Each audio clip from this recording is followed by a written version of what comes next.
I see the fire in your eyes, it makes me feel, it takes me high, so bring it on, girl.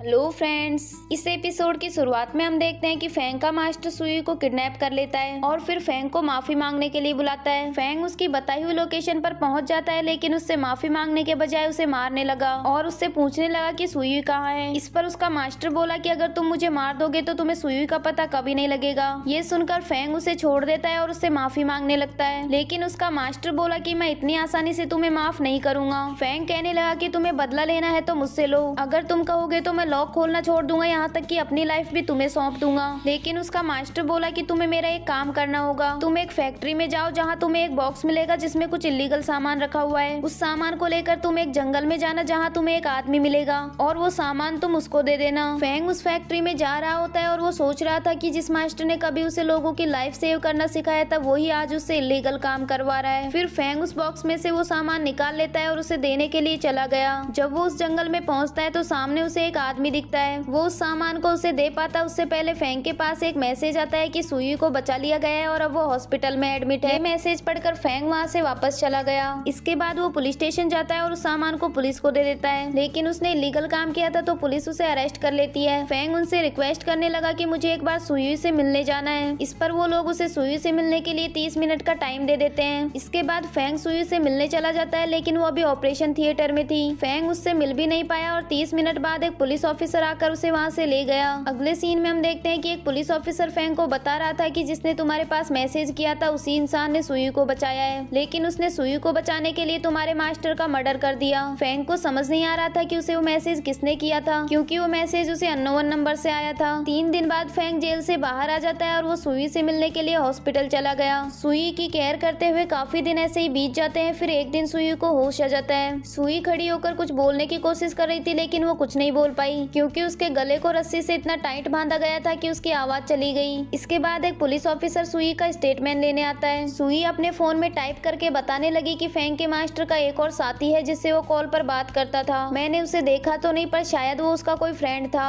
हो सकता है वो भी Feng को चोट पहुंचाने की कोशिश करे। फिर पुलिस ऑफिसर उसका स्टेटमेंट लेकर वहाँ से चला गया। इसके बाद लियोबिन और शाव्यान उसके लिए फ्लावर्स लेकर आते हैं। लियोबिन सुई से पूछने लगा कि तुम कुछ बोल क्यों नहीं रही। इस पर सुई टाइप करके बताती है कि मेरी आवाज चली गई, पर डॉक्टर ने कहा है कि कुछ समय बाद मेरी आवाज फिर से आ जाएगी। इसके बाद लियोबिन बाहर आकर फेंग से कहने लगा कि हमें जल्द से जल्द तुम्हारे मास्टर के साथी को ढूंढना होगा, वरना हो सकता है कि वो तुम्हें और सुई को फिर से चोट पहुंचाने की कोशिश करे। तभी वहाँ शाव्यान आकर लियोबिन से कहने लगी कि तुम पहले अपना फुल बॉडी चेकअप कराओ, पिछली बार भी तुम चेकअप बीच में ही छोड़कर चले गए थे। इस पर लियोबिन बोला कि मुझे कोई इंटरनल इंजरी नहीं है, मैं बिल्कुल ठीक हो जाऊंगा। अगले सीन में हम देखते हैं कि लियोबिन कहीं जा रहा होता है और वो शाव्यान से कहने लगा कि मुझे कुछ जरूरी काम है, तुम वापस अपने घर चली जाओ। इस पर शाव्यान कहने लगी कि तुम आजकल कुछ ज्यादा ही बिजी रहने लगे हो, अब तो तुम वीचैट पर मेरे मैसेज का रिप्लाई भी नहीं देते। इस पर लियोबिन बोला कि ठीक है, आगे से मैं ध्यान रखूंगा। तभी शाव्यान कहने लगी कि मैंने मेरे डैड से हमारे बारे में बात की है, वो तुमसे मिलना चाहते हैं। इस पर लियोबिन बोला कि मैं अभी इसके लिए रेडी नहीं हूँ। शाव्यान कहने लगी कि अचानक से तुम्हें क्या हो गया है, जब से सुई वापस आई है तब से तुम्हारा बिहेवियर कुछ वियर्ड हो गया है। लियोबिन कहने लगा कि कुछ नहीं, मुझे बस सुई की फिक्र हो रही है। ये कहकर वो वहाँ से चला गया। अगले सीन में हम फेंग को देखते हैं जिसको समझ नहीं आ रहा था कि सुई को किसने बचाया है। तभी उसे याद आता है कि लियोबिन अपना बॉडी चेकअप बीच में ही छोड़कर कहीं चला गया था। थोड़ी देर बाद लियोबिन उसके पास आता है और उससे कहने लगा कि तुम्हारे मास्टर के साथी को ढूंढते हुए मुझे पूरा दिन हो गया, लेकिन वो मुझे कहीं नहीं मिला। इस पर फेंग उससे कहने लगा कि तुम इतने श्योर कैसे हो कि उसका कोई साथी है, क्या तुमने ही मेरे मास्टर को मारा था। लियोबिन कहता है कि हाँ, उसे मैंने ही मारा है। ये सुनकर फेंग गुस्से में कहने लगा कि तुम्हें पता भी है इसका क्या नतीजा हो सकता है, तुम्हें उसे मारने की क्या जरूरत थी, अब मुझे बताओ कि उस दिन आखिर हुआ क्या था। इस पर लियोबिन बोला कि जो किया है वो मैंने किया है, तुम इससे दूर रहो तो ज्यादा अच्छा होगा। ये कहकर वो वहाँ से जाने लगता है। फेंग उसे रोककर दोबारा पूछने की कोशिश कर रहा था, लेकिन लियोबिन उसे हिट करके वहाँ से चला गया। अगले सीन में हम देखते हैं कि लियोबिन उस आदमी को ढूंढने के लिए जा रहा होता है। तभी उसे फ्लैशबैक में एक सीन याद आता है जिसमें लियोबिन सुई को बचाने के लिए फेंग के मास्टर के पास गया था।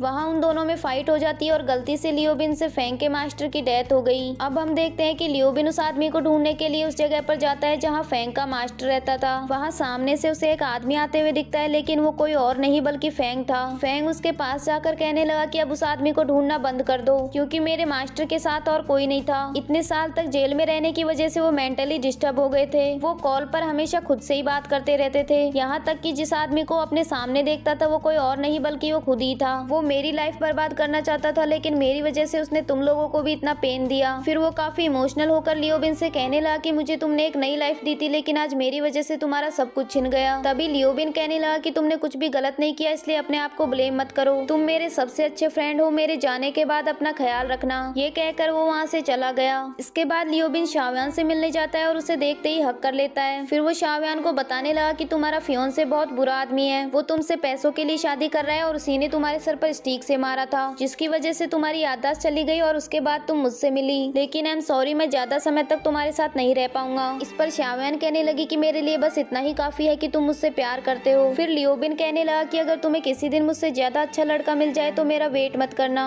ये कहकर वो वहाँ से चला गया। इसके बाद लियोबिन अपनी फैमिली से मिलने जा रहा होता है, लेकिन वो घर के अंदर नहीं जाता और बाहर से ही अपनी मॉम के पास कॉल कर देता है। उसकी मॉम कहने लगी कि हमने तुम्हारे लिए एक बहुत बड़ा घर देखा है, तुम्हें वो बहुत पसंद आएगा। लियोबिन कहने लगा कि अब मेरे लिए घर खरीदने की कोई जरूरत नहीं है, अब मैं वहाँ नहीं रह पाऊंगा। फिर वो रोते हुए कहने लगा कि मॉम, मैं आपसे बहुत प्यार करता हूँ। उसकी मॉम कहने लगी कि हाँ वो मुझे पता है, पर तुम ये सब क्यों कह रहे हो? बाय द वे अगले महीने तुम्हारा बर्थडे आने वाला है, हम साथ मिलकर सेलिब्रेट करेंगे। लियोबिन बोला कि मैं कहीं जा रहा हूँ, इस बार मैं आपके साथ बर्थडे सेलिब्रेट नहीं कर पाऊंगा। ये कहकर वो कॉल कट कर देता है। अगले सीन में हम देखते हैं कि लियोबिन पुलिस स्टेशन जाता है और वहाँ जाकर एक्सेप्ट कर लेता है कि फेंग के मास्टर को उसी ने मारा है, और इसके बाद उसे 6 साल की जेल हो जाती है। वहीं जब फेंग घर वापस आता है तो सुई उससे कहती है कि अब मैं बहुत परेशान हो गई हूँ, मुझे कुछ दिन की लीव चाहिए। मैं तुमसे ब्रेकअप नहीं कर रही, बस मुझे कुछ दिन के लिए यहाँ से दूर जाना है। फेंग ये सुनकर बहुत सैड हो गया, क्योंकि लियोबिन तो उसे छोड़कर चला ही गया था और अब सुई भी उससे दूर जा रही थी, लेकिन फिर भी वो सुई को जाने के लिए हाँ कह देता है। इसके बाद सुई अपने घर चली गई और फेंग वहाँ बिल्कुल अकेला हो गया,